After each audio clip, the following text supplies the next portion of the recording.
ಗಾಂಧೀಜಿಯವರ ಚಿನ್ನದ ಲೇಪಿತ ಕನ್ನಡಕವನ್ನು ಆನ್ಲೈನ್ನಲ್ಲಿ ಯುಕೆಯ ಪೂರ್ವ ಬ್ರಿಸ್ಟಲ್ ಹರಾಜಿನಲ್ಲಿ 2.55 ಕೋಟಿ ರೂಪಾಯಿಗಳಿಗೆ ಮಾರಲಾಯಿತು.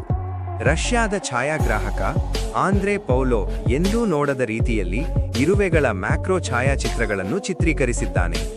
ಇವನ ಹೆಸರು ಮ್ಯಾಟ್ ಗಾನ್. ಇವನ 98%ನಷ್ಟು ದೇಹವು ಟ್ಯಾಟ್ಯೂಗಳಿಂದ ಆವರಿಸಿದೆ ಮತ್ತು ಅವನು ತನ್ನ ಎರಡೂ ಕಣ್ಣುಗಳಿಗೆ ನೀಲಿ ಮತ್ತು ಹಸಿರು ಶಾಯಿ ಅಂದರೆ ಇಂಕ್ ಅನ್ನು ಚುಚ್ಚಿಸಿಕೊಂಡಿದ್ದಾನೆ.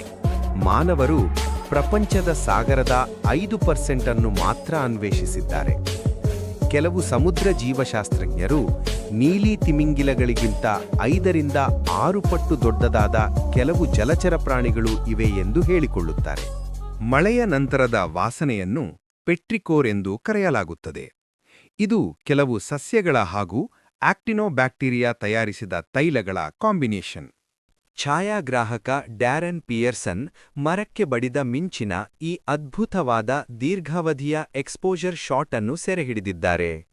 ಈ ಹಣ್ಣು ನೋಡಲು ಸ್ಟ್ರಾಬೆರಿ ರೀತಿ ಕಾಣುತ್ತದೆ, ಆದರೆ ಇದು ಅನಾನಸ್ ಅಥವಾ ಪೈನಾಪಲ್ನ ಹಾಗೆ ರುಚಿಸುತ್ತದೆ.